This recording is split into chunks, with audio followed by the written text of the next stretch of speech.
ni vema leo niweze kushirikiana na ninyi kwa kuwauliza maswali machache ambayo yatatusaidia pengine kupeleka elimu au kuelimisha jamii inayotuzunguka au jamii ya nchi yetu hii ya Tanzania, hata jamii ya nchi zinazotuzunguka Afrika na jamii ya kimataifa.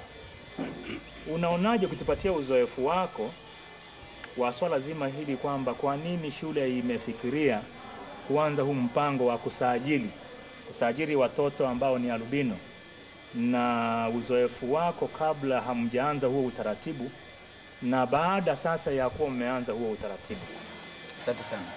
Mimi kwa jina naitwa Mwalimu Kazagata, makamu mkuu wa shule hii ya Mkidoma.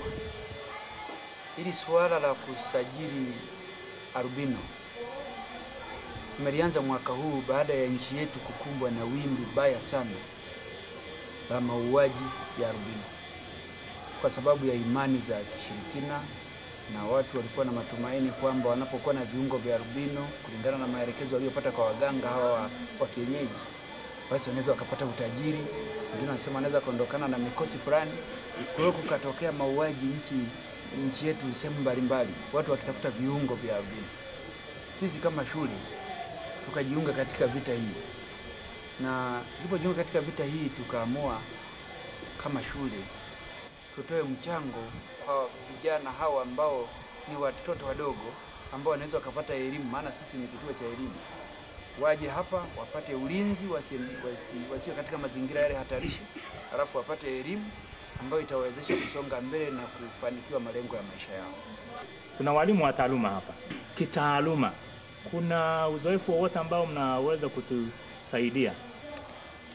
Tunapokuwa tukiendelea kuzungumza swala hili la albino katika nchi yetu ya Tanzania, sote tutakumbuka ya kwamba vijana wetu hawa mazingira yao ya kusoma imekuwa vigumu sana. Kwa sababu imekuwa ni watu wa kukimbia kwa kuogopa, kwa kuwa na hofu ya kuumwa na mauaji. Hivyo basi tutakumbuka ya kwamba kusoma kwao kunakuwa kwa shida.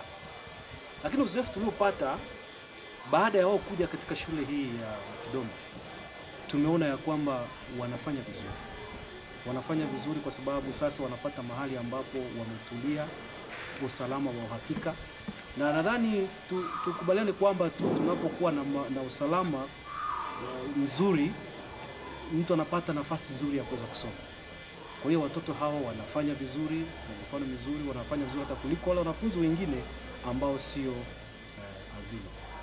Kwanza kabisa mimi binafsi, kabla hata ili swala halijawekwa wazi kwamba tuanze kuwachukua hao albino katika shule yetu, ile binafsi tu tangu nianze kusoma, ile kwa darasani nikiwa ninasoma sekondari na chuo kikuu pamoja na vyuo kwa ujumla, sikufanikiwa kukaa karibu na hao watu, kwa maana kwamba chanzo kabisa na mwanzo wao imekuwa ni watu ambao walikuwa wanaonekana kwamba ni watu ambao wanashirikishwa sana kwenye mambo ya imani za kishirikina. Na sio hivyo tu, tulikuwa pia tunaona kwamba hata kuingia kwenye madarasa na kusoma nao ni kitu ambacho hakiwezekani, na hicho kilitupeleka mbali. Na wakati mwingine unaona hata ile kumsogelea na kumgusa kwamba mkae mshirikiane katika mambo ya kujadili swala zima kuhusu maendeleo ya shule, tulikuwa tunaona ni vigumu.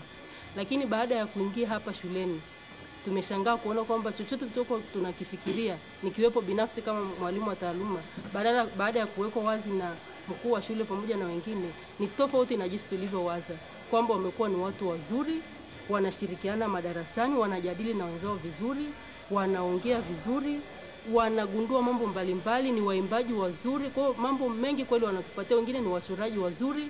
Kwa hiyo tumeona kwamba kuna tofauti kubwa kwa jinsi ambavyo sisi kama Watanzania au jamii kwa ujumla tunavyoona na ukweli kuhusu hao watu ambao ni albino.